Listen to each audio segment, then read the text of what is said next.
जीवन में सुख शांति समृद्धि का आधार है शांति धारा।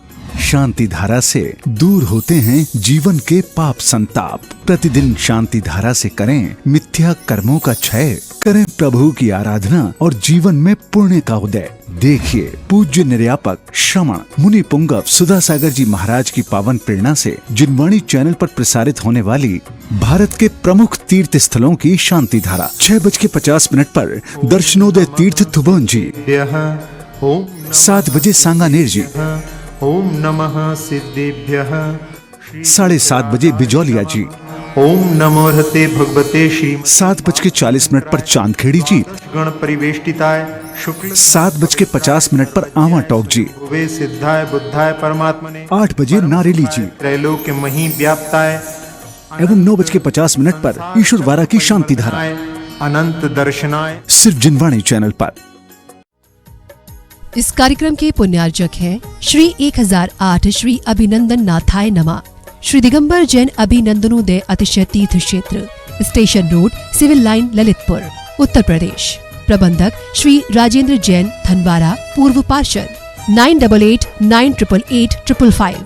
प्रबंधक श्री मोदी पंकज जैन, वरिष्ठ पार्षद, 9450037469। अंतर्गत श्री दिगंबर जैन समाज पंचायत समिति रजिस्टर्ड, ललितपुर, उत्तर प्रदेश। अध्यक्ष इंजीनियर अनिल जैन, अंचल, 9415112333। महामंत्री doctor Akshay Jain Tadaiya, 9415509458। Senior manager Sharad Kumar Jain, Malaya, 7080732808। Bank का नाम सेंट्रल बैंक ऑफ इंडिया, शाखा SVJ inter college, Lalitpur, Uttar Pradesh, 284403। खाता नाम श्री पार्श्वनाथ दिगंबर जैन अतिशय क्षेत्र, क्षेत्रपाल मंदिर, स्टेशन रोड, ललितपुर। खाता क्रमांक 5269974732। IFSC code CBIN 0283297। आपके द्वारा दिया गया दान 80G एवं 12A में आयकर मुफ्त रहेगा।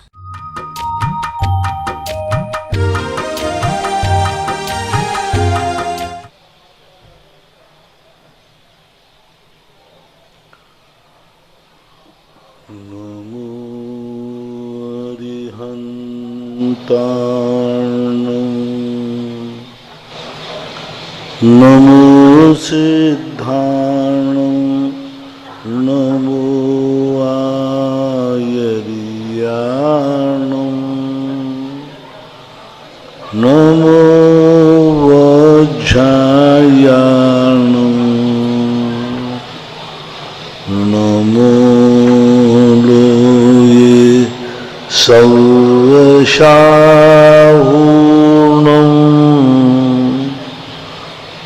पंच परमेष्टि भगवान के आचार्य श्री गुरुवर कुंद महाराज की, आचार्य श्री गुरुवर विद्यासागर महाराज, मुनि पुंगव निर्यापक संबर मुनि श्री सुधा सागर जी महाराज की जय बोलो। नगर गौरव पूज्य मुनि श्री पूज्य सागर जी महाराज की, समस्त मुनि संघ की। आज की प्रथम जिज्ञासा डॉक्टर मगन जैन, आष्टा, मध्य प्रदेश। परम पूज मेरे आराध्य गुरुदेव के चरणों में कोटि कोटि नमोस्तु। आपकी जिज्ञासा है, शांतर मार्गना किसे कहते हैं, इसके कितने भेद हैं? शांतर मार्गना कहलाती है कोई भी जीव उस गति में जाने के बाद द्वारा कब जा सकता है, उसके बीच के अंतराल को शांतर मार्गना बोलते हैं। अंतर एक प्रूपणा होती है, सत्संख्या छेद स्पर्श कालांतर भावाल्प बहुत पैश्य। एक पूज्यवर्मा स्वामी महाराज ने एक सूत्र दिया, किसी भी चीज के संबंध में अंतर आएगा ही। सत वो वस्तु है कि नहीं, संख्या कितनी है, क्षेत्र वह किस स्थान पर है, क्षेत्रांतर वो क्षेत्र से अंतर है, कितना अंतर है, ये सारी चीजें पूज्यवर वीर सेन स्वामी महाराज ने अंतर प्रूपणा पर एक पूरा शास्त्र ही लिख दिया। तो ये अंतर प्रूपणाएं सभी में लागू होती है। अंतर कोई अलग से कोई मार्गना नहीं है। सभी मार्गनाओं में अंतर गति की अपेक्षा, गुणस्थान की अपेक्षा, लेस्या की अपेक्षा,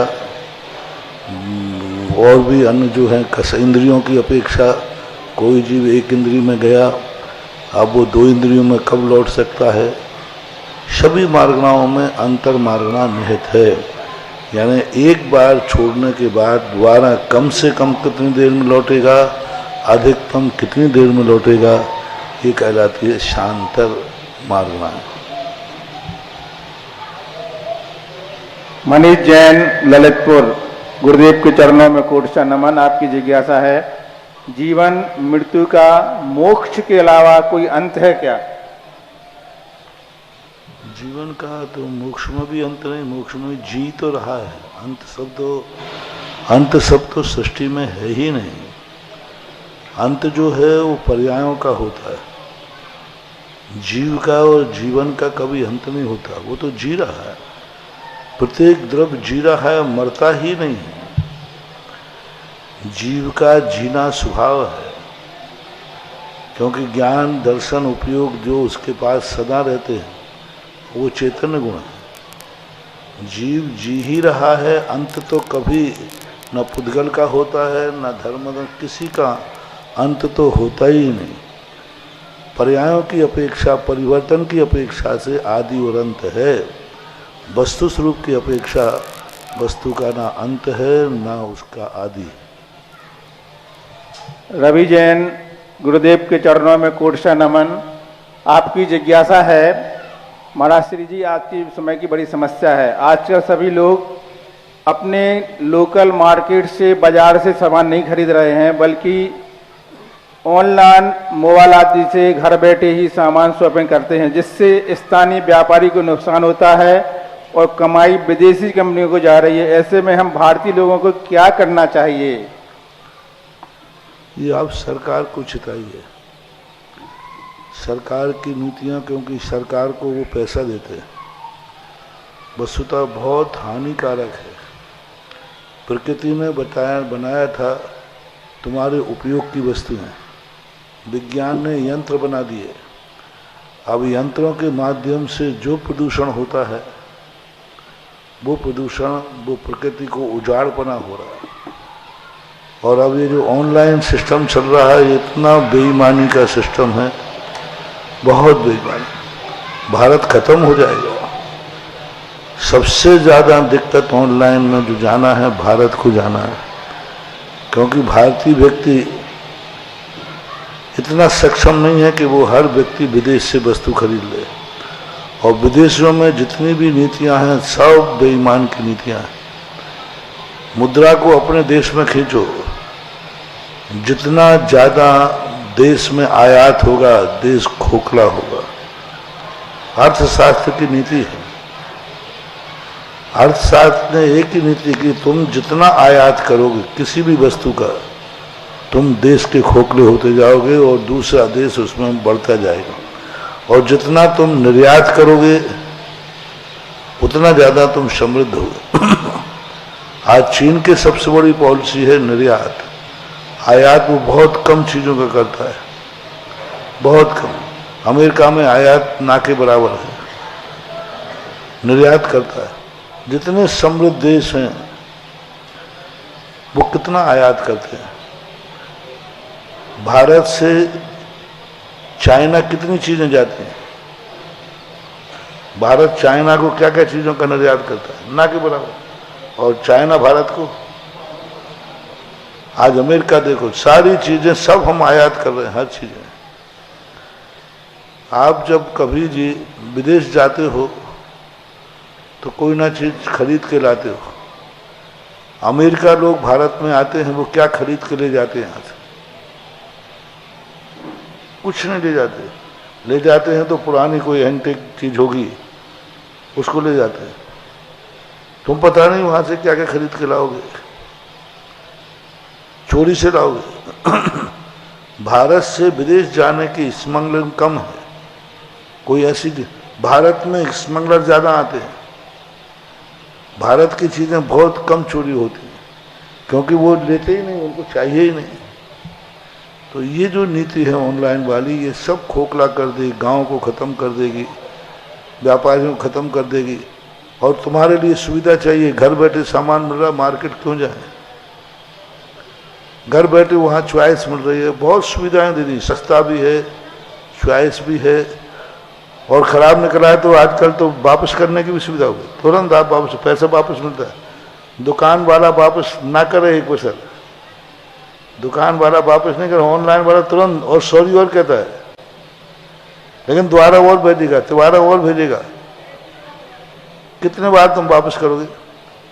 100 लोगों में से 10 लोग वापस करते हैं, 90 तो लोग कौन माथा पड़ेगा, चलो ठीक है बेकार है। LIC सिस्टम चल रहा है, LIC 5% वापस करती है, 95% तो प्रॉपर्टी, 5% ही वापस होते हैं। तो ये सब चीज़ें जब तक जन अभियान न चले, नगर नगर में हम कोई भी ऑनलाइन यहाँ नहीं खरीदेंगे। आप लोग अभियान चलाएं और प्रतिज्ञा पूरा ले, एक आध दो नहीं तो वे तो पिट जाएंगे बेचारे। पूरा का पूरा कल्चर एक साथ नियम ले कि हम ऑनलाइन कोई सामान नहीं खरीदेंगे। लेकिन आज कोई नहीं मानने वाला। आपका बच्चा कहता महाराज जी आप महाराज की बातों में आ रहे हो, आप बाजार जाओगे अभी यार, पेट्रोल खर्च होगा, समय खर्च होगा, वहाँ पे आपकी बात है, यहीं आ रही वस्तु ना नहीं पसंद आए तो वापस कर देना। तो ये लुभावना दृश्य, इससे बहुत नुकसान, दीर्घकालीन नुकसान है। वर्तमान में तो बहुत सुविधाएं हैं, लेकिन अतीत भविष्य में जाकर के इसके इतने दुष्परिणाम होंगे कि भारत की सारी सब चीज़ें खत्म हो जाएंगी और सब चीज़ें मनमाने ढंग से फिर वो दे देंगे। आपको लेना पड़ेगा, आज सस्ती है कल महंगी लेना पड़ेगी। तो अब इसके लिए तो सरकार को सोचना पड़ेगा।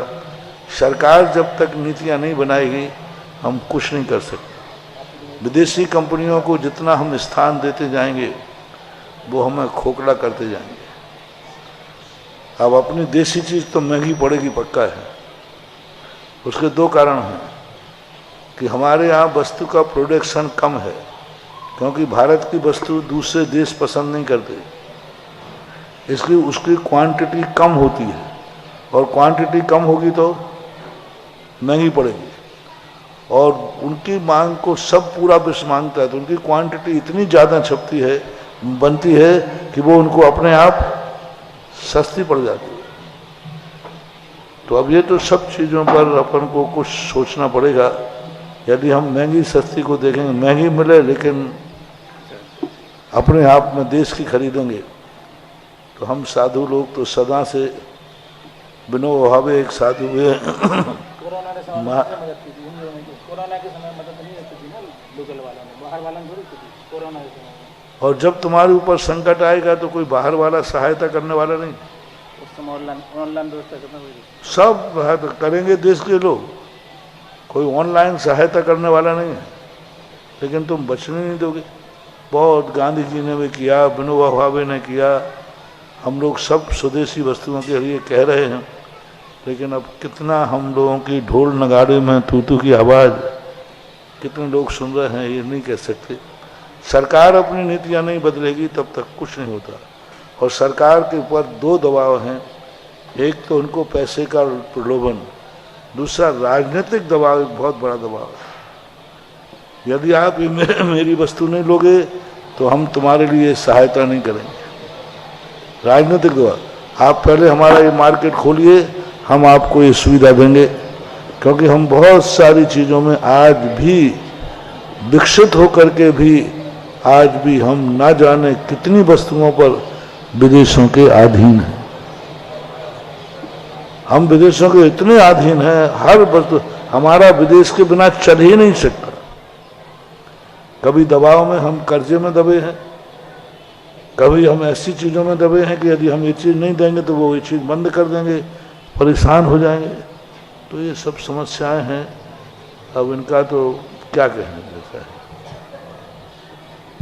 श्रावकगण USA कैलिफोर्निया से परम पूज मुनिश्री के चरणों में कोटि नमन। आपकी जिज्ञासा है महाराज श्री जी, आपने भारतवर्ष के लोगों को पूजा का समय 25 तारीख का दिया है, लेकिन हमारे यहाँ 23 की रात्रि में 3-4 बजे अमावस्या लग जाती है।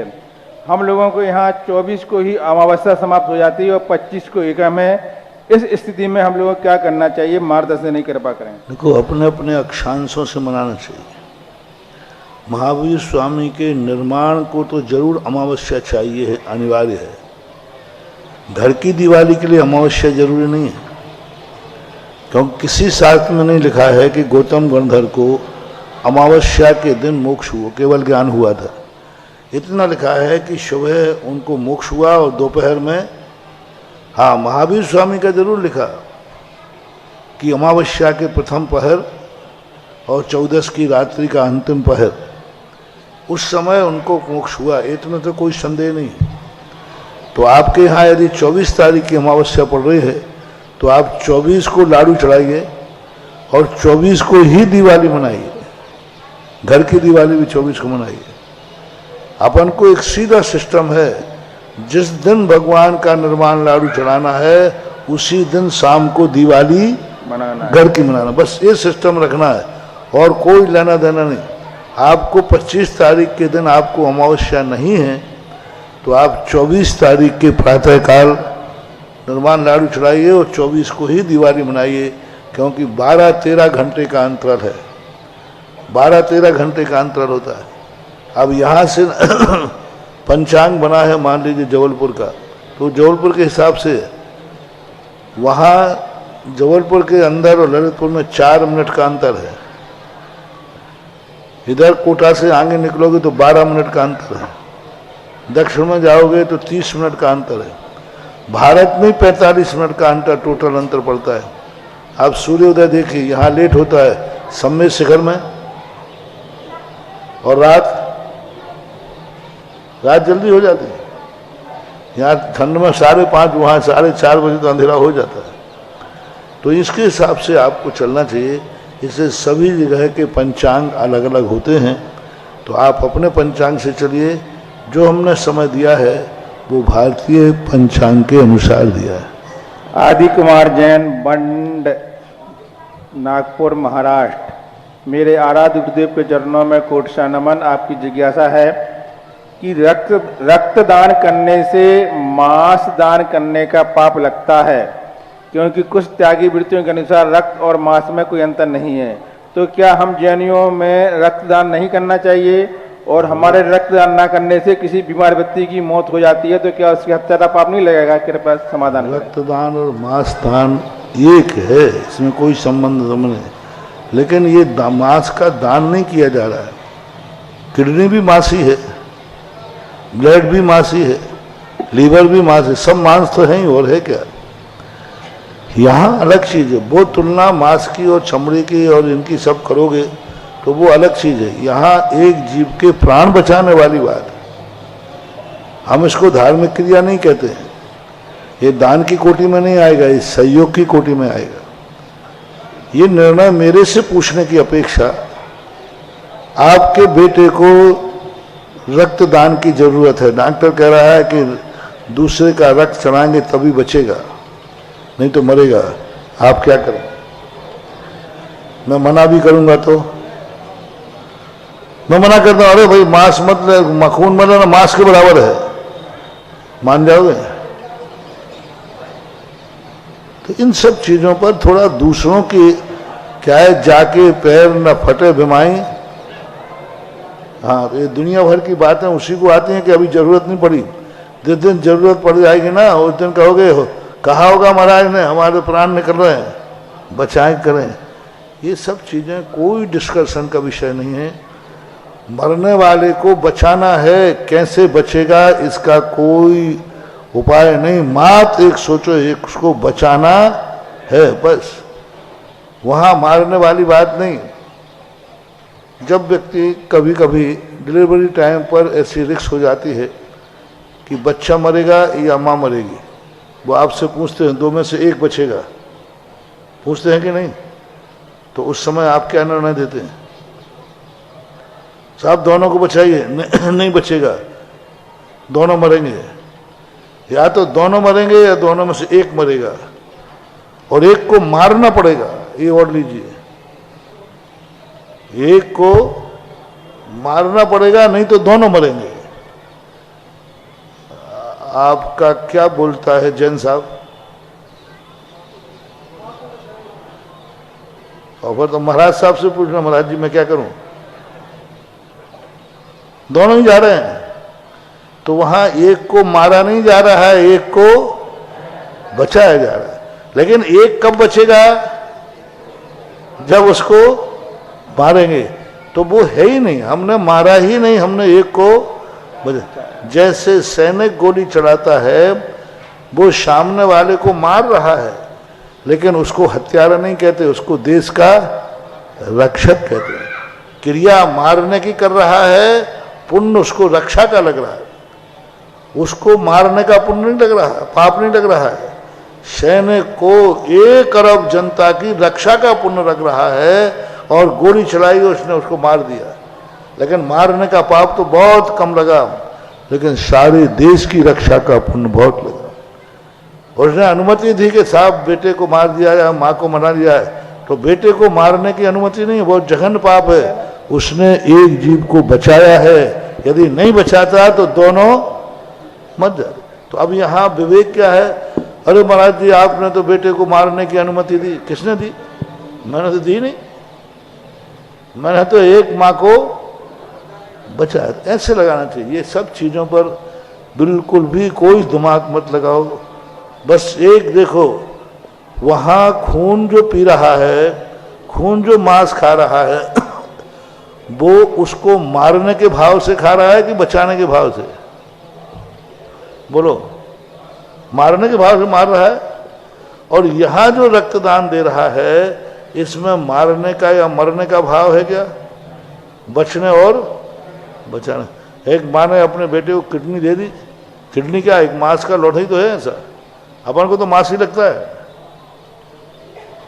ऐसा होता है जैसे तुम्हारी वो गाकड़ होती है, गाकड़ जैसा ऐसा गोल होता है, देखा देखने में क्या लगता है, पर वो इन सब चीज़ों को बिल्कुल भी विचार मत करो। ये आपातकाल की परिस्थितियां हैं, बस इनको एक ही विचार करो, सामने वाले को बचाना है। अब बचाते समय जो दोष लगते हैं, वे दोष गणना की कोटि में नहीं आते हैं। बचाओ। न होते सूर्य और चंदा, न ज्योतिष मंत्र ये होते। न होते सूर्य और चंदा, न ज्योतिष मंत्र ये होते। न होता सारा ये ब्रह्मांड, न भौतिक यंत्र ये होते। समंदर सूख ही जाता, जमाना जल गया होता। समंदर सूख ही जाता, जमाना जल गया होता। अगर धरती पे इन जैसे दिगंबर संत ना होते, अगर धरती पे इन जैसे दिगंबर संत ना होते। गुरुवर तेरे चरणों की तासीर हो जाए, गुरुवर तेरे चरणों की तासीर हो जाए। नजर जिस चीज पर डालूं गुरुवर तेरी तस्वीर बन जाए। नजर जिस चीज पर डालूं गुरुवर तेरी तस्वीर बन जाए। कुंद कुंद परंपरा के उन्नायक, दिगंबर सरोवर के राजहंस, साधना के शिखर पुरुष, गुरु नाम गुरु विद्या मूर्ति आचार्य गुरुवर 108 विद्यासागर जी महाराज के परम प्रभावक शिष्य, अनंत जिज्ञासाओं के समाधान करता, श्रमण संस्कृति के सूर्य, जगत पूजनीय पितृतुल्य निर्यापक श्रवण मुनि पुंगव श्री 108 सुधा सागर जी महाराज का बहुचर्चित कार्यक्रम जिज्ञासा समाधान को देश विदेश से अपने अपने घरों पर बैठे जिनवाड़ी, Agamwadi, Sudha Kalash channel, Adinath TV, Darshanoday YouTube channel आदि उपयुक्त चैनल के माध्यम से देखने वाले, सुनने वाले और सभा में उपस्थित सभी विद्वान पक्ष एवं विदुषी पक्ष, सभी जिज्ञासाओं करता एवं अभिनंदनोदय तीर्थ क्षेत्र के समस्त जैन समाज की कमेटी की ओर से पूज्य गुरुदेव के चरणों में कोटि सा नमोस्तु नमोस्तु नमोस्तु। कार्यक्रम की शुभ बेला में प्रथम जिज्ञासा के लिए आमंत्रित करती हूँ श्री जय कुमार जी, बिलासपुर, छत्तीसगढ़। तत्पश्चात तैयार रहेंगी ब्रह्मचारी वर्षा दीदी, टीकमगढ़। हे भगवान, नमोस्तु नमोस्तु नमोस्तु। हे भगवान, सिद्ध चक्र मंडल विधान में जो श्रीपाल और मैना सुंदरी बनते हैं, तो श्रीपाल को अभिषेक करने की पात्रता है क्या, क्योंकि उनको कोल देता है? श्रीपाल है नहीं, श्रीपाल बन रहा है जी। तो सकलीकरण के माध्यम से तो महाराज जी वो श्रीपाल हो ही जाते हैं ना। उसको कोड़ की संज्ञा नहीं दी जाती, वो एक नाटक है। हालांकि पहले श्रीपाल मैना सुंदरी ऐसे बनाए नहीं जाते थे, आजकल बनाए जाने लगे। हमने कभी सुना नहीं था ऐसा बनते हैं, लेकिन आजकल बनाए जाने, क्योंकि सिद्ध चक्र मंडल विधान से श्रीपाल का और मैना सुंदरी का कोई शुरुआत से लेना देना नहीं है। सिद्ध चक्र मंडल श्रीपाल के पहले भी था कि नहीं, तभी तो उन्होंने किया था। तो उसके पहले कौन से बनते होंगे श्रीपाल मैना सुंदरी? आजकल तो क्या फैशन चल रही, फैशन, कुछ नया चाहिए, कुछ नया होना चाहिए बनाने। मैंने तो कभी श्रीपाल मैना सुंदरी का नाम सुना नहीं था पहले, अभी 5-6 सालों से चल रहा है, फिर भी बना लेते हैं तो ठीक है, पर उसको कोड़ी नहीं मानना। वो एक जैसे नाटक करते ना, नाटक में कोई श्रीपाल बनना पड़े तो बन जाते हैं, कोई मैना सुंदरी बन जाता है, लेकिन वो नाटक है। सकलीकरण करते हैं, सकलीकरण होता ही नहीं है। सकलीकरण जो है मैना सुंदरी इनका होता ही नहीं। सकलीकरण मात देवों के संबंध में लिखा है। अब ये परंपराओं को हम कैसे कहें? चल रहा है, चलने दो। देवों में भी महाराज जी जैसे पंचकल्याण वगैरह में देवों के यहाँ महाराज जी के आहार हो जाते हैं, तो देवों को पात्रता रहती क्या आहार देने की? अब देखो, तुम जैसा पंचकल्याण करना चाहिए वैसा तो तुम करते नहीं। आज तुम सब छूट लगे। क्या देवों को दुकान में बैठना चाहिए? तो 5 दिन के लिए क्या देवों के बाल बच्चे होते हैं? क्या देवों के नाना नानी होते हैं? क्या देव फिर हम 1000 पर उठा देंगे? बस मैंने यही बात किया था यहाँ, जब ललितपुर में 7 गजर चले थे, 9 गजर चले थे। 9 गजरों में एक नियम बनाया था, कोई भी इंद्राणी घर नहीं आएगा लौट के। वहीं पर इंद्रपुरी बनी थी। पहले पंचकणक ऐसे होते थे, घर का त्याग होता था, खाना पीना भी घर का नहीं, कपड़े लत्ते भी घर के नहीं, घर छोड़कर जाते, इंद्रपुरी में रहते थे। परिवार के लोग वहाँ जाना वर्जित था, और वहीं इंद्रपुरी में वहीं रहेंगे, वहीं खाएंगे, वहीं पंचकणक, तब पंचकणक होते थे। अब आज तो ऐसा फैशन कर रहा है कि घर के बेडरूम के अलावा उनको नींद ही नहीं आती। हाँ, कई इंद्राणी के महाराज सब दे देना, रात को सोने के लिए घर की छूट दे देना। तो आजकल ये फैशन हो गया। आजकल तो सबसे बड़ी समस्या हो गई कि उनको अपने घर के बाथरूम के बिना सुसु ही नहीं आती। अब उनको पोटी और सुसु जाना है तो वहां पंडाल में, तो पंडाल के हिसाब से होगा। पहले लोग खुले में जाते थे और ये करते थे। अब क्या स्थिति, हम क्या क्या बताएं तुम्हारे लिए? जिस ढंग से वातावरण बन गया है, ये सब बातों में। अब जब घर जा रहे हो, घर में रह रहे हो, व्यापार धंधे कर रहे हो, परिवार से उठ बैठ रहे हो, तो फिर अब क्या रह गया? अब जब सारी क्रियाएं कर रहे हो तो फिर आहार की क्रिया भी कर लो तो कर लो, अब काय को छोड़ोगे? सारा कल्चर बदल रहा है, इसलिए सब हो रहा है। यदि जैसे इंद्राणी बनते वैसे बने तो आज भी बंद हो सकता है। इंद्राणी बनने के पात्र महाराज जी प्रतिबंधारी हो सकते? होना तो नहीं चाहिए, क्योंकि उनका गुण स्थान तो बदल जाएगा। नहीं होना चाहिए। नमस्ते। ब्रह्मचार्य वर्षा दीदी जी की टीकमगढ़। तत्पश्चात तैयार रहे श्रीमान सीलचंद जी, अनौरा, दाऊ जी। द्वय मुनि राजों को अनंतो बार नमोस्तु नमोस्तु नमोस्तु। महाराज श्री जी, हमारा प्रश्न यह है कि जब अलोकाकाश में कोई भी द्रव्य नहीं रहता है तो वहाँ अगुरु लघु गुण कैसे रहते होंगे महाराज श्री जी?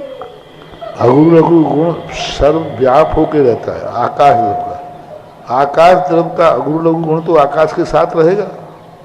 हमारा अगुरु लघु गुण नहीं जाएगा वहाँ, लेकिन प्रत्येक द्रव्य के अगुरु लघु गुण हैं।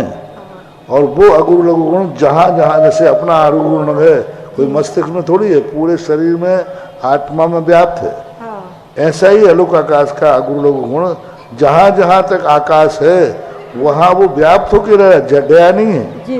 अगुरु लघु गुण पूरे आकाश के प्रदेशों में फैला हुआ है, क्योंकि द्रव्य गुण को छोड़ के नहीं जाता, गुण द्रव्य को नहीं छोड़ सकता, दोनों में व्यापक भाव है। इसलिए वहाँ अगुरु लघु गुण भी है, अस्तित्व गुण भी है, वस्तुत्व गुण भी है, प्रदेशत्व गुण भी है, प्रमेयत्व गुण भी है। ये सामान्य गुण जितने हैं वे आलोक आकाश में भी हैं। नमोस्तु महाराज। श्रीमान सीलचंद जी, अनौरा दाऊ जी तत्पश्चात तैयार रहे विदुषी बहन पायल जी, जैन शास्त्री प्रथम वर्ष। मेरे गुरुवार निर्यापाक जगत मुनि पुंगा, जो विद्वानों और बुद्धियों के जन्मदाता, ऐसे गुरुवार को कोट कोट सा नमोस्तु नमोस्तु नमोस्तु। गुरुवार जब 1996 का चातुर्मास जयपुर भट्टारक की नसिया में हुआ था, तो उस समय ऐसे चातुर्मास नहीं होते थे। उस समय का चातुर्मास एक अलग ही था कि पूरे जब आप वहाँ प्रवचन करते थे तो वहाँ की आवाज़ ललितपुर तक आती थी। शेर उस समय चैनल नहीं चलते थे, तो उस समय और लाखों कैसेटें जो भारत अभी तक का हिसाब लगा लेगा, तो जो जयपुर में कैसेट चली थी वो अभी तक पूरे देश भर में इकट्ठे कर लो तो भी नहीं चल पाएंगी। हे गुरुवर, वह तो निश्चय और सोनगढ़ की नगरी थी, तो आपने एक कैसे निर्णय लिया था कि हम जयपुर में चातुर्मास करेंगे। दूसरी बात, हे गुरुवर, इसी प्रकार सागानेर की खंडहर स्थान जो था, वहाँ आपने यह क्या देखा था कि यहाँ शोध संस्थान सागानेर में चलेगा, जबकि आपके आसपास जहाँ आपकी जन्मभूमि थी बुंदेलखंड में कई जगह पाठशाला स्थान भी थे, सब कुछ था, बने हुए बिल्डिंग भी थी, फिर भी आपने यहाँ पसंद नहीं किया। वहाँ क्यों पसंद किया? हे गुरुवार, उस समय जब शिविर में लोग जाते थे तो उन्होंने भी जो कुछ होता था वो वहाँ दान देकर वहाँ शिलान्यास करके आए थे। सभी शिविरार्थी हर जगह वो जब जाते थे तो कुछ ना कुछ देकर आते थे। हे गुरुवार, इसका समाधान कहें। नमोस्तु नमोस्तु नमोस्तु। सारे समाधान तुमने स्वयं ही तो कर लिया, क्या क्या कर? जयपुर का जो है, मैं तो कोई चीज़ पसंद करता नहीं हूँ, ऊपर से आदेश हो जाते हैं चला जाता हूँ, पर वहाँ जाकर के जरूर गड्ढा खोद के हंडा निकाल लेता हूँ। लेकिन पहले हंडा खोदने के लिए नहीं जाता हूँ, हंडा खोदने के लिए नहीं जाता हूँ, जाता हूँ तो हंडे मिल जाते हैं। जीवनधर एक चरित्र है। जीवनधर जब घर से निकल के गए बाहर, तो बाहर इसलिए नहीं गए थे कि वो वहाँ ही हो रहा है। एक किसान के यहाँ वो बैठे, रास्ते में जाते जाते किसान बैठा था, उसने कहा भाई क्या करते हो? बोले खेती ऐसा ऐसा करते हैं। उन्होंने कभी देखा नहीं था। वो किसान थका हुआ देख करके उन्होंने कहा, किसान भाई तुम थक चुके हो, थोड़ा तुम बैठ लो जब तक मैं हल चलाता हूँ। तो उसने किसान की बैठाने के लिए हल चलाया और एक फेरा लगाई है खेत का लगा के, और बस एक जोर से हल टकराया और वहां देखा तो सोने की मोहरों का भरा हुआ हंडा था। जीवनधर बेचारे सीधे साधे थे। उन्होंने कहा ओहो गलती हो गई, इस किसान ने अपना धन खेत में छुपा रखा है और वो निकल गया। अब उसका तो उन्होंने तुरंत वहाँ मिट्टी डाल करके, और किसान ने देख लिया। बोले भैया वहाँ क्या कर रहे थे आप? बोले कुछ नहीं। जाके देखा तो वहाँ हंडा निकल आया। बोलो हंडा खोदने के लिए हल चलाया था। तो बस हमें ऐसे ही होता है। हम ललितपुर भी ये बनाने नहीं आए थे, तुम्हारे लक्ष्य में भी नहीं था कहीं भी। मैं ना सांगानेर इसके लिए गया था, कोई लक्ष्य होता नहीं। मेरे चतुर्मास का कोई एजेंडा नहीं होता है, और चतुर्मास में जितने कार्य होते हैं ये दुनिया में नहीं होते हैं। एजेंडा कुछ है नहीं, संकल्प कुछ है नहीं, अपने आप बन जाते हैं। ना मैं संस्थान खोलने राजस्थान गया था, घटना घटी, तुरंत निमित्त बना, तुरंत काम हुआ और हो गया। जो अपने आप तुरंत होते जाते हैं वे काम अच्छे हैं। और जयपुर की जो नाना संस्थान का खुलना, ये सब चीज़ें अप्रत्याशित हैं।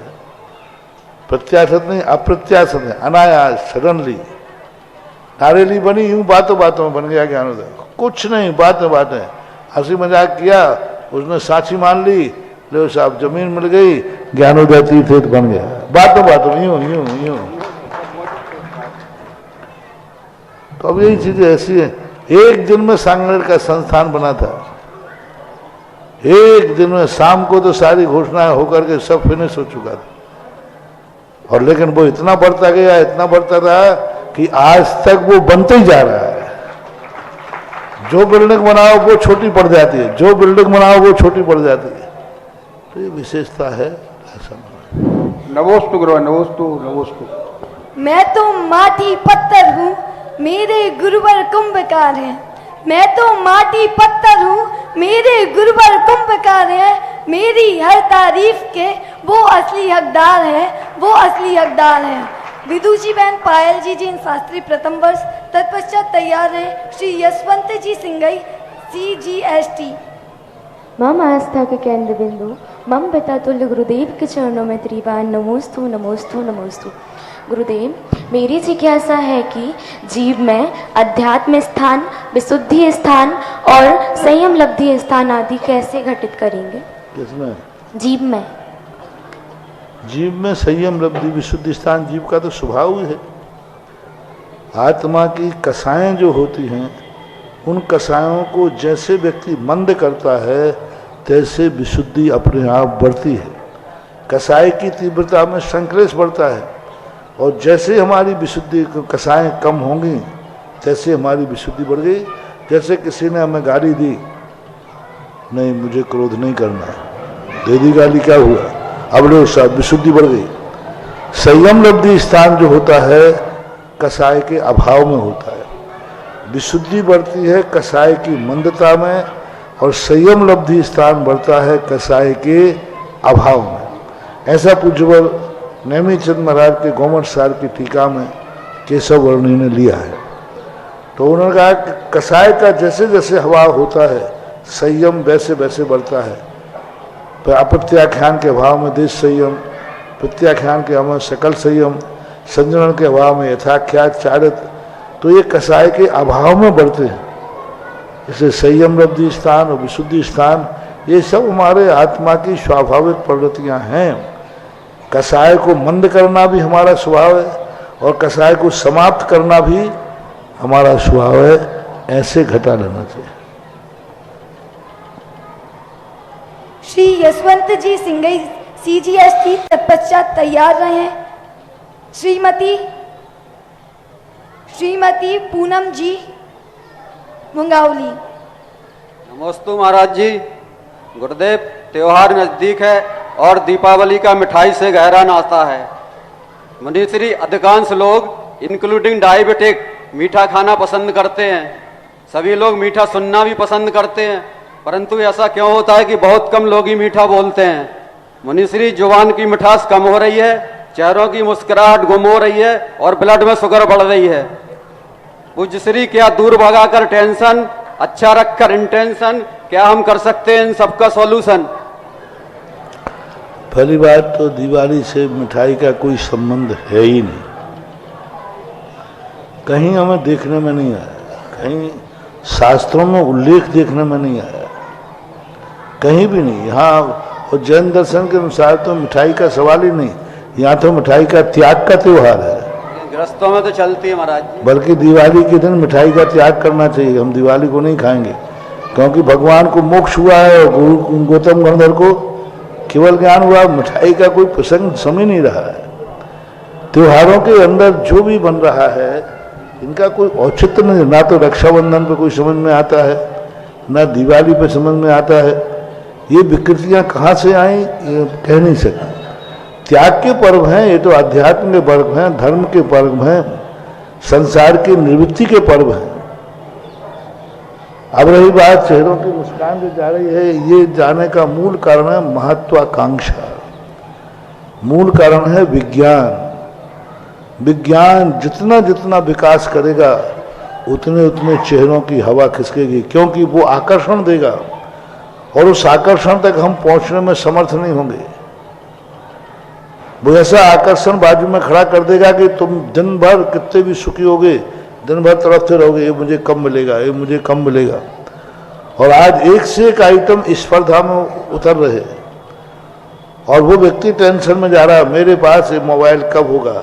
मोबाइल है, लेकिन जैसे उससे दूसरे का मोबाइल देखा, अब उसके चेहरे की मुस्कान, इस दिवाली पर मुझे ये मिलना चाहिए, घर में हंगामा करेगा, स्वयं करेगा। तो महत्वाकांक्षाएं आवश्यकता आविष्कार की जननी है, तब तक चेहरे की मुस्कुराहट कम नहीं होगी। और आविष्कार आवश्यकता की जननी बन जाए तो चेहरे की हवा उड़े बिना रह नहीं सकती। आज आविष्कार बन गए आवश्यकता की जननी। आवश्यकता नहीं है, मोबाइल से काम चल रहा है, वो 2000 वाला भी है, लेकिन अब 25,000 वाला चाहिए, 50,000 वाला चाहिए, लाख वाला चाहिए। क्यों साहब? बस स्टैंडर्ड मेंटेन है। तो जो विज्ञान कर रहा है वो तुम्हारे लिए आकर्षित कर रहा है, व्यसनी बना रहा है। तुम बस एक बार इसकी आदत कर लो। तो ये सब चीज़ों पर हमें बहुत दीर्घता से विचार करना पड़ेगा। हमारी महत्वाकांक्षाएं हम उतने ही पैर फैलाएं जितनी हमारी चादर है, कभी भी चेहरे की हवा नहीं उजड़ेगी।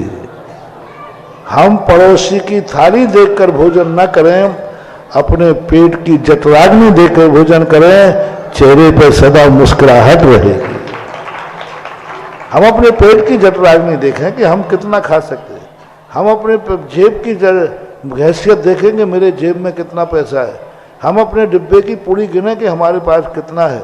हम घर के आटे के डिब्बे को देखेंगे, मेरे पास आटा कितना है। हम देखें कि हमारा व्यापार कितना है। हम देखें कि हमारी दुकान कितनी है। हम डायरेक्ट उसकी थाली देखते हैं, अच्छा ये थाली ऐसी है, अब मेरे कब मिलेगी। थाली देखने के पहले उसका पूरा देखो। थाली देखी तुमने, थाली के पीछे उसका व्यापार देखा, थाली के पीछे इनकम देखी, इनकम के पीछे उसका पुण्य देखा, पुण्य के पीछे उसके अंगला भाव देखा कि इसने कितना पुण्य किया है कि आज इसके पास पैसा है। पैसा है तो हवेली है, हवेली है तो मनमाने ढंग से दे।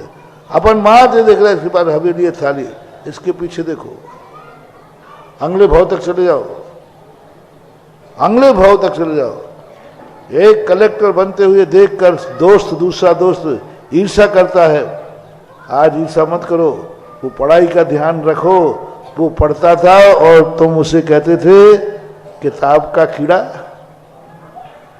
किताब का कीड़ा कहकर उसकी हंसी उड़ाते थे।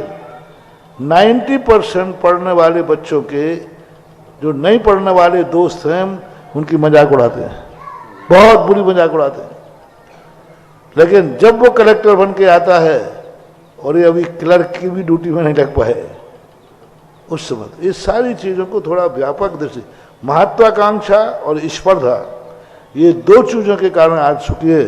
आज व्यक्ति इतना ज़्यादा पुण्य का उदय है, आज लोगों के पास इतना पैसा है, सब कुछ है, बस दो चीज़ें, एक तो महत्वाकांक्षा और एक स्पर्धा। पड़ोसी की थाली को देखना, पड़ोसी की थाली देखना बंद कर दे, 50% आनंद ही आनंद है।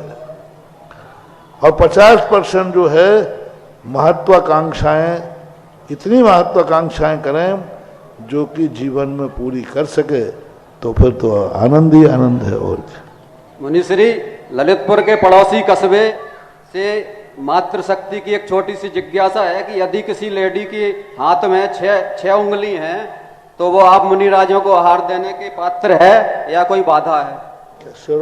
छह उंगली कोई बात नहीं, कोई बात नहीं, कोई बात नहीं। नमोस्तु महाराज। श्रीमती पूनम सराफ मुंगावली तत्पश्चात तैयार रहे श्री आनंद जी अमित कनिष्ठ उपाध्यक्ष। मुनिद्वय के चरणों में बारंबार नमोस्तु नमोस्तु नमोस्तु। मुनिश्री जी, कभी कभी हम जो चाहते हैं वो नहीं होता, तो प्रतिकूल परिस्थिति में अनुकूलता लाने की मतलब हम कैसे कोशिश कर सकते हैं? और सुख की कुंजी क्या है पंचम काल में? सबसे बड़ी चीज है अनुकूलता लाने की कोई कुंजी नहीं है।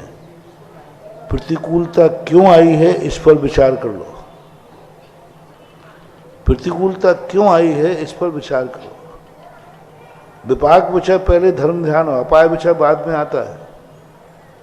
विपाक विषय पहले आता है, अपाय विषय नहीं आता। अपाय बाद में, पहले विपाक आया क्यों, क्या गलती हुई, क्या कमी हुई, किस कारण से आई विपदा, प्रतिकूल व्यक्ति मेरा क्यों हुआ, ये व्यक्ति प्रतिकूल मेरे क्यों गया, मेरा व्यक्ति और मेरे आज प्रतिकूल जा रहा है, क्यों, क्या कारण है। उस प्रतिकूलता पर विचार करो क्यों आई, और फिर उस प्रतिकूलता जिस कारण से आई है उस कारण पर विचार कर लें तो आदि तो प्रतिकूलता वैसे ही खत्म हो जाएगी। फिर अनुकूलता का विचार करो कि अनुकूलता यदि ये नहीं करते तो हमारी अनुकूलता बनी रहती। अनुकूलता के लिए कोई प्रयास नहीं करना। प्रतिकूलता क्यों आई है उस कारण से दूर हो जाओ, प्रतिकूलताएं अपने आप खत्म हो जाएंगी, और प्रतिकूलता खत्म हो जाएगी उसी का नाम अनुकूलता है। तो महाराज जी प्रतिकूलता का मालूम कैसे चले कि ये प्रतिकूल क्यों है अपने? वो तो स्वयं छोड़ो क्यों आया, वो सबको मालूम रहता है। गलती किसने की, किस ढंग से आई है, सब जानते हैं, सबको मालूम है कि ये प्रतिकूलता मुझे क्यों आ रही है। थोड़ा सा अपने आप के उपादान को गलती देना शुरू करें। हम हर चीज निमित्त पे थोपते हैं, इसने ऐसा किया, ये ऐसा है, अरे तुम कैसे हो ये भी तो विचार करो, ऐसा विचार। इसके बाद जिज्ञासा करेंगे हमारी पंचायत समिति के कनिष्ठ उपाध्यक्ष श्रीमान आनंद जी अमित, और तैयार रहें कुमारी आन्या जी जबलपुर शास्त्री प्रथम वर्ष। महाराज श्री कुछ भक्ति कलश की राशि लेकर के यहाँ पर परिवार पधारे हैं। श्रीमान कुंदन लाल जी, कौशल्या जी, अनिल जी, अजित जी, अविरल जी, सिद्धार्थ जी, अनन्या जी, अमूल्या जी, समस्त सराफ परिवार। भक्ति कलश में एक और नाम श्रीमान उत्तम चंद जी, श्रीमती शांति देवी जी, मुकेश जी, विजय जी नेता, श्रीमान सोहिल जी, राजेश जी बल्ली, अनिकेत जी, अभिषेक जी, अनिमेश जी, आयुष जी, समस्त विजय नेता परिवार। इन्होंने भक्ति कलश की राशि भी दे रहे हैं और देवोदय तीर्थ क्षेत्र की प्रथम किस्त भी यहाँ पर जमा कर रहे हैं। महाराज श्री जो समयसार जिन्होंने अभी सुनाया था उन सभी बालिकाओं के लिए और सभी विद्वान भैया के लिए अभी भी राशि की घोषणा हो रही है, और अभी भी अब समापन हो चुका है। राशि जिनने तुमने बोली थी वो राशि छात्रों को दी जा चुकी है। आपने बोली थी, कमेटी ने दे दी है, आप कमेटी के पास भेज दें, और वो खाता बंद हो गया है।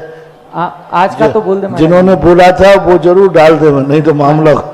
जी महाराज श्री, जिन्होंने बोला है वो जरूर डालें। अभी जो घोषणा आई है हमारे पास, श्रीमान मनोज जी, पारुल जी, ट्यूलिप जैन, वैशाली जैन गाजियाबाद, श्रीमती रंजना जी, मनीष जी सोनकच्छ देवास, श्रीमती अलका जी भारिल ललितपुर, श्रीमान गोपाल चंद जी, प्रदीप जी, अजित जी पहाड़िया कुचामन सिटी राजस्थान 5100 रुपये। इस तरह से इन्होंने राशि दी है। महाराज श्री एक और नाम इधर से आया है, महिला महासमिति मैत्री संभाग भीलवाड़ा।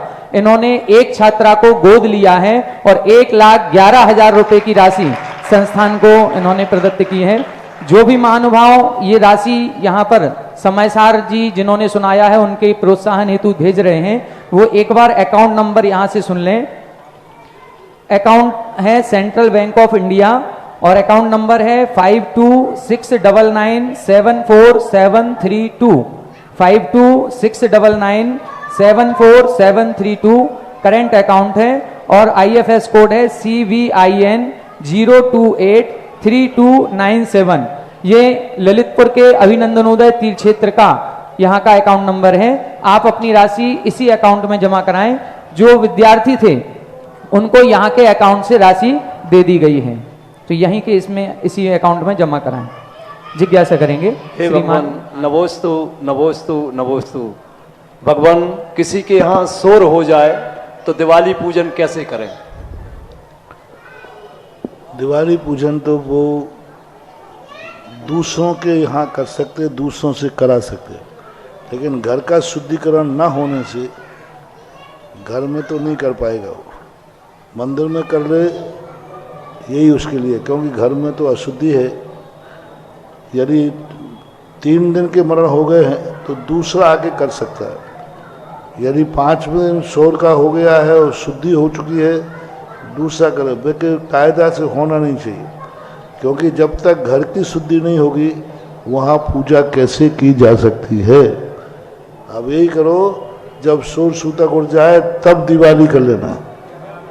सुनो सुनो सुनो, अब प्रश्न आएगा तो समाधान तो करना ही पड़ेगा। कायदा से कोई मर जाता है तो 12 दिन का शांति विधान करना। अब 12वें दिन कोई तुम्हारे लिए मुहूर्त आदि नहीं मिलता है तो खारी आगे पीछे भी उठा लेते हो कि नहीं? शांति विधान 15 दिन बाद कर लेना, पहले नहीं करना। भगवान के मोक्ष के पहले दिवाली नहीं मनाना। भगवान के मोक्ष के बाद तो कभी भी दिवाली मनाओ, जब चाहे मना लो। अब देखो, भगवान महावीर स्वामी कब मोक्ष गए थे? लगभग 2500 वर्ष पहले। अब आज भी अपन दिवाली मना रहे कि नहीं? बात ऐसे, जब शोर सूतक हट जाए बढ़िया ठाट से घर में दिवाली मनाना। जब हम 2500 वर्ष बाद मना रहे, 2500 वर्ष हो गए आज मना रहे, तो तुम तो 10 दिन बाद ही मना लोगे उनकी दिवाली। तो बाद में मना लेना, अच्छे से मना लेना। नमोस्तु भगवान। महाराज श्री, दीपावली से संबंधित जो अभी आपने अमेरिका वालों के लिए बोला कि वो 24 तारीख को कर सकते हैं, इसको कुछ भारतीय लोग भी 24 तारीख को करने का कहने लगे कि 24 को करना है। एक बार फिर से 24 तारीख को आप करोगे, 24 को प्रातः काल अमावस्या नहीं है तो फिर क्या करोगे? भगवान को मोक्ष ही नहीं हुआ। जब भगवान को मोक्ष हुआ है उस समय अमावस्या है ही नहीं।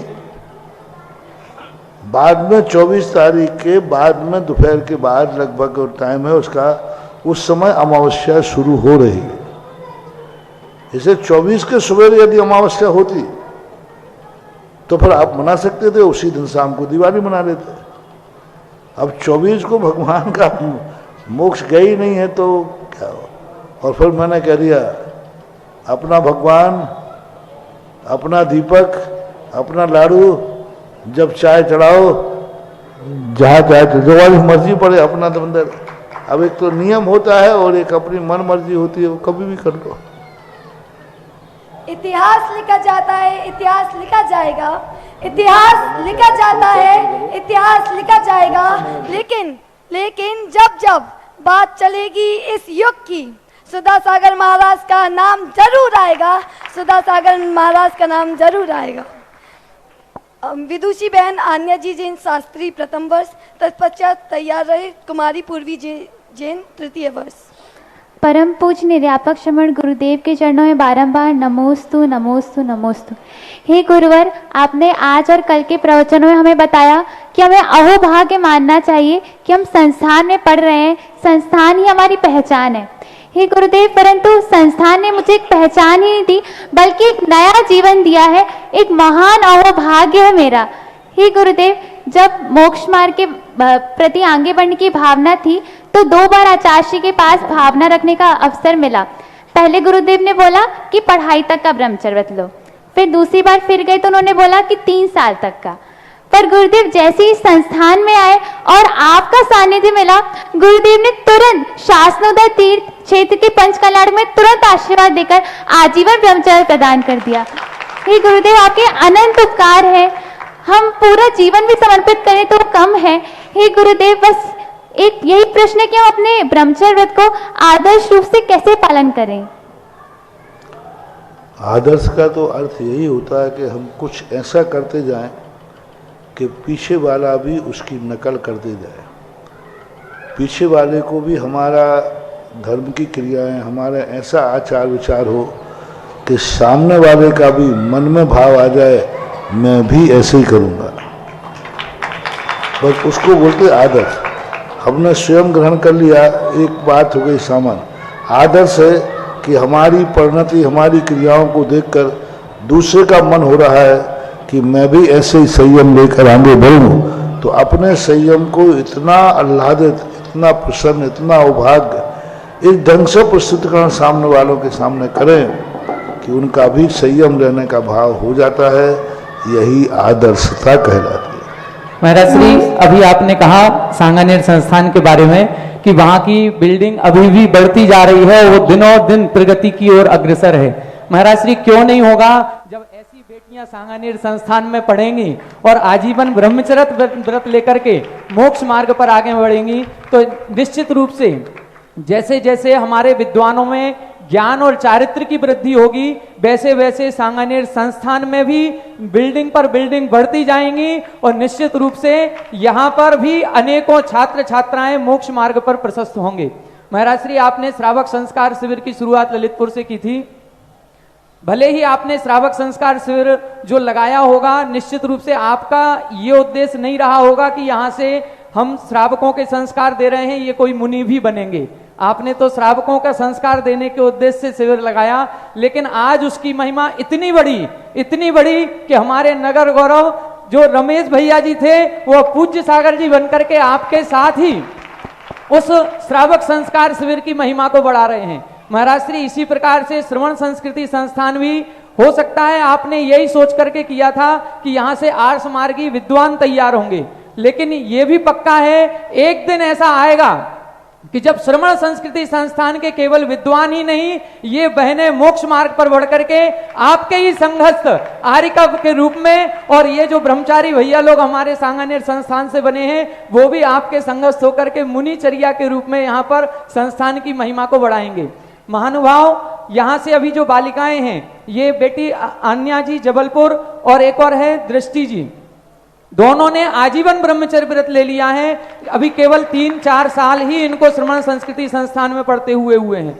और जो बालक वर्ग हैं, विद्वान हैं, उनमें भी करीब 6-7 भैया जी ऐसे हो चुके हैं जिन्होंने आजीवन ब्रह्मचर्य व्रत लेकर के पूज्य गुरुवर के और पूज्य आचार्य गुरुवर के आदेशानुसार, उनके ही निर्देशानुसार अपनी चर्या को चला रहे हैं, बना रहे हैं। और जिसमें जैसे सजल भैया जी कटनी के हैं, अनुराग भैया जी मड़ावरा के अपने हैं, इन्होंने तो सरकारी टीचर की नौकरी छोड़ करके और आचार्य गुरुवर के संघस्थ होकर के उनके निर्देशानुसार हथकरघा में अपनी सेवाएं दे रहे हैं। ब्रह्मचारी वीरेंद्र भैया जी हीरापुर के हैं।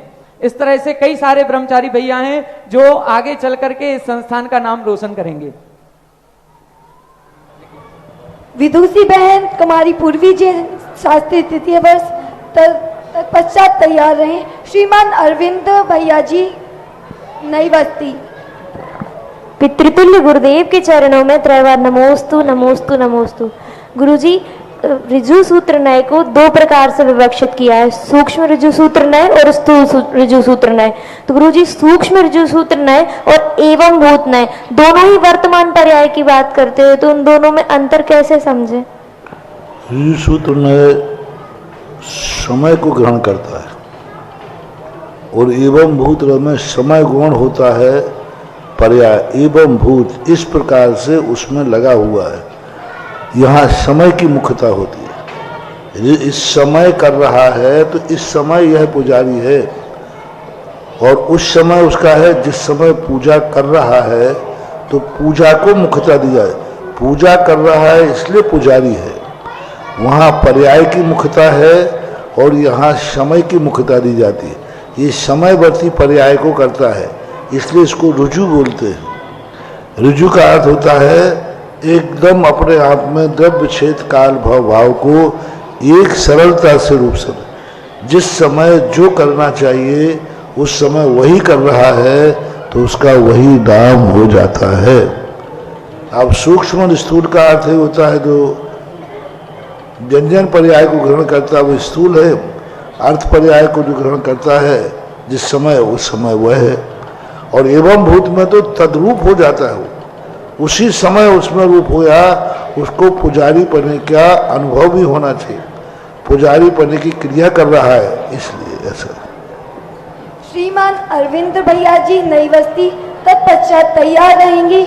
विदुषी बहन पूर्वी जी जैन शास्त्री द्वितीय वर्ष। हे गुरुवर नमोस्तु नमोस्तु नमोस्तु। महाराज श्री 6 डाला में 6 अनायतनों का वर्णन आया है। उन 6 अनायतनों में क्या वो मुनिराज आएंगे जो रागी देवी देवताओं की उपासना का उपदेश देते हैं? क्या वो मुनिराज भी उसमें आएंगे? क्या वो नमोस्तु के योग्य हैं? अब देखो, वो हमारे यहाँ 6 अनायतनों में आता है, कुगुरु कुदेव को मानने वाले भी उसी में आते हैं। तो यदि वो मान रहे हैं तो बराबर आएंगे, क्यों नहीं आएंगे? क्योंकि एक ही षडानायतन की परिभाषा है, कुगुरु कुदेव कुसात और उनको मानने वाले हैं, तो वो आएंगे। नमोस्तु। मेरे आराध्य पितृतुल्य गुरुवर के चरणों में त्रिवार नमोस्तु नमोस्तु नमोस्तु। गुरुवर, मेरी जिज्ञासा यह है कि भोग भूमि में अग्निकायक जीवों को किस प्रकार घटित करें हम? भोग भूमि को अग्निकायक जीवों को किस प्रकार घटित करें? भोग भूमि में भोग भूमि में अग्निकाय जीव तो अव्यक्त रूप से रहेंगे। ये अग्नि प्रज्वलित करने वाली अग्नि नहीं रहेगी, क्योंकि 3 लोक में अग्निकाय जीव भी ठसाठस भरे हुए हैं। ऐसा कोई भी स्थान नहीं है जहाँ अग्निकाय नहीं हो। 5 स्थावर पूरे 3 लोक में ठसाठस भरे हैं, लेकिन हमें देखने में नहीं आ रहा है। तो एक अग्नि होती है ये प्रज्वलित करने वाली अग्नि, और एक अग्निकाय सूक्ष्म होते हैं जो देखने में नहीं आते, लेकिन यहाँ भी हैं, यहाँ पूरे में अग्निकाय भरे पड़े हैं। तो भोग भूमि में अग्निकाय हो सकते हैं, भोग भूमियाँ अग्निकाय नहीं होते। जब 3 लोक में अग्निकाय सर्वत्र विद्यमान है, तो फिर ऐसी दशा में भोग भूमि तो भी 3 लोक में आती है, पर लेकिन भोग भूमि का रूप में भोग भूमि आती है, अग्निकाय नहीं होती। भोग भूमि तो क्या सिद्धालय में भी अग्निकाय है, वहाँ भी है, तो सर्वव्यापी है 5 स्थावर। आज की कार्यक्रम की अंतिम जिज्ञासा के लिए पंडित श्री सचिन जी शास्त्री।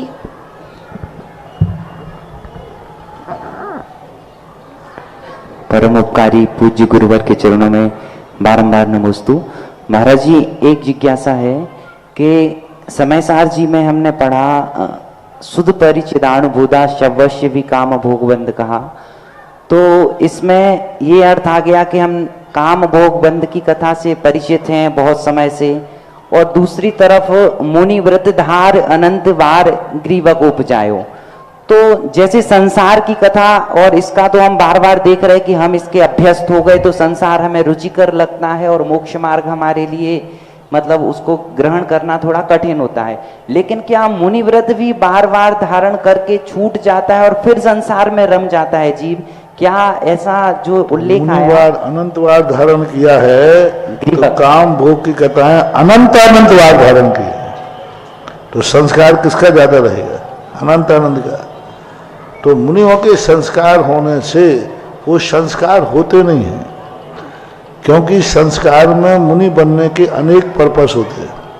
काम भोग की कथाएं तो जिस लिए करता है उसी के लिए होती है, अपने मनोरंजन के लिए, शौक मौज मस्ती के लिए करता है। लेकिन मुनि व्रत तो उसने अध्यात्म के लिए तो किया ही नहीं।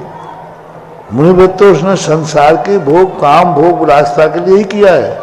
इसलिए इसमें 2 चीजें ध्यान रखना। पहली बात तो है काम भोग बंद की कथाएं जो हैं, ये भी उसने मुनि बनने के बाद भी यही किया है। दम्भम भोग निमित्तम नातु कम्मखय निमित्तम, संसार के भोगों को पाने के लिए ही मुनि व्रत किया है। तो मुनि व्रत का संस्कार कहाँ रहेगा? जिसके लिए किया है वही तो संस्कार रहेगा।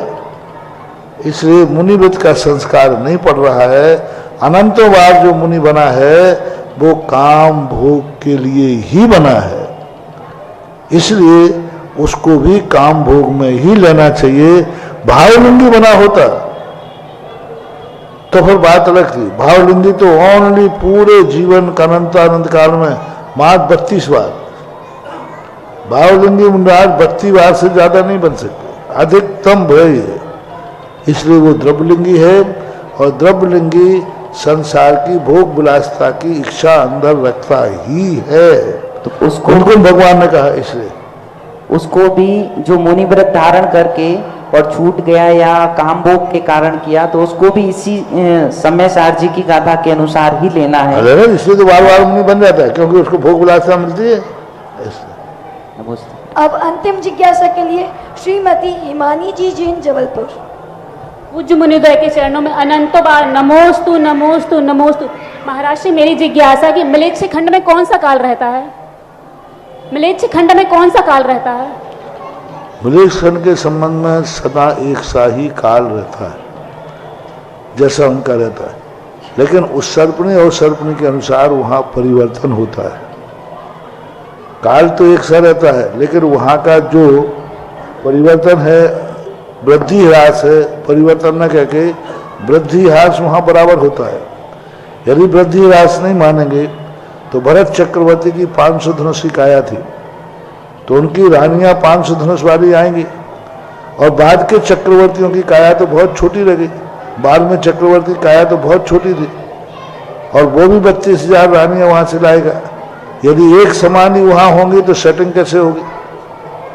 इसलिए जो परिवर्तन होता है वृद्धि ह्रास का, वो तो वहां होता है, क्योंकि ये नहीं कहा कि आर्यखंड में वृद्धि ह्रास होता है। बढ़ता ही रावत और वृद्धि ह्रास हो षट सम्याभ्याम उत्सर्पणी मुत्सर्पणीभ्याम। तो उन्होंने भरत और ऐरावत में परिवर्तन किया है। मृक्ष खंड भी भरत ऐरावत में आते हैं, इसलिए वहां भी इस प्रकार का वृद्धि ह्रास मानना चाहिए। काल के सब परिवर्तन का ना मुत्सर्पणी षट सम्याभ्याम, तो काल के अनुसार वहां परिवर्तन होता है। लेकिन कुछ आचार्यों ने माना कि यहाँ जैसे षट कर्म आदि की व्यवस्था का नहीं है, उन्हीं में थोड़ा थोड़ा होता रहता है। जैसे चौथे काल के प्रारंभ में और चौथे काल के अंत में जो व्यवस्था है, उस व्यवस्था के अनुसार वहाँ घटाबड़ी होती है। हाँ, छठ काल जैसा ऐसा नहीं आएगा कि कभी भोग भूमि आ जाए, कभी सुषमा दुष्मा काल आ जाए, ये जैसे छठ काल तो नहीं आएंगे, लेकिन उसमें वृद्धि ह्रास होना मानना चाहिए। महाराज जी वहाँ पे धर्म कार्य नहीं होता है, धर्म कार्य। नमोस्तु महाराज। अंबर बना लिया अंबर को, अंबर बना लिया अंबर को, सिद्ध पद की ठानी है। अनियोगों के संगम मुख से नयों की गंगा बहती है। पूरब से पश्चिम की ओर, उत्तर से दक्षिण की ओर, पूरब से पश्चिम की ओर, उत्तर से दक्षिण की ओर, अरावली से विंध्याचल सीमा तक फैला जिनका साम्राज्य है। हम श्रमण संस्कृति की सेना के सुधा सिंधु सम्राट हैं, सुधा सिंधु सम्राट हैं। आज का जिज्ञासा समाधान कार्यक्रम यहीं संपन्न होगा। पूज्य गुरुवर की आरती करने का सौभाग्य कौन महानुभाव सौभाग्यशाली महापात्र होंगे जो पूज्य गुरुवर की आरती करने का सौभाग्य अर्जित करेंगे? मात्र 5151 रुपए की राशि निर्धारित है। कोई भी भाई शीघ्रता से आना चाहें तो आए।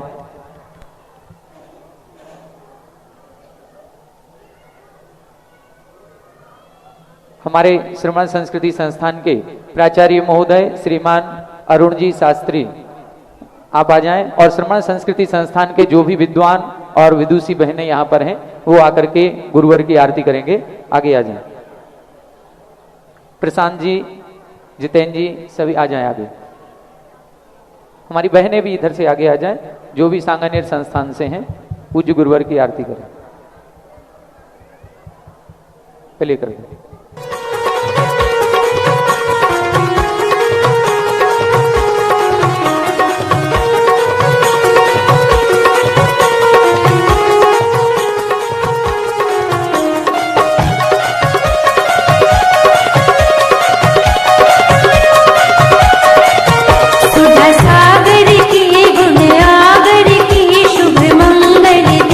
सजाए के मैं आज उतारूं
इस कार्यक्रम के पुण्यार्चक थे श्री 1008 श्री अभिनंदन नाथाय नमा, श्री दिगंबर जैन अभिनंदनोदय अतिशय तीर्थ क्षेत्र, station road, civil line, Lalitpur, Uttar Pradesh. प्रबंधक श्री राजेंद्र जैन धनवारा, पूर्व पार्षद, 9889888555। प्रबंधक श्री मोदी पंकज जैन, वरिष्ठ पार्षद, 9450037469। अंतर्गत श्री दिगंबर जैन समाज पंचायत समिति रजिस्टर्ड, ललितपुर, उत्तर प्रदेश। अध्यक्ष इंजीनियर अनिल जैन, अंचल, 9415112333। महामंत्री doctor Akshay Jain Tadaiya, 9415509458। Senior manager Sharad Kumar Jain, Malaya, 7080732808। Bank का नाम सेंट्रल बैंक ऑफ इंडिया, शाखा SVJ inter college, Lalitpur, Uttar Pradesh, 284403। खाता नाम श्री पार्श्वनाथ दिगंबर जैन अतिशय क्षेत्र, क्षेत्रपाल मंदिर, स्टेशन रोड, ललितपुर। खाता क्रमांक 5269974732। IFSC code CBIN 0283297। आपके द्वारा दिया गया दान 80G एवं 12A में आयकर मुफ्त रहेगा।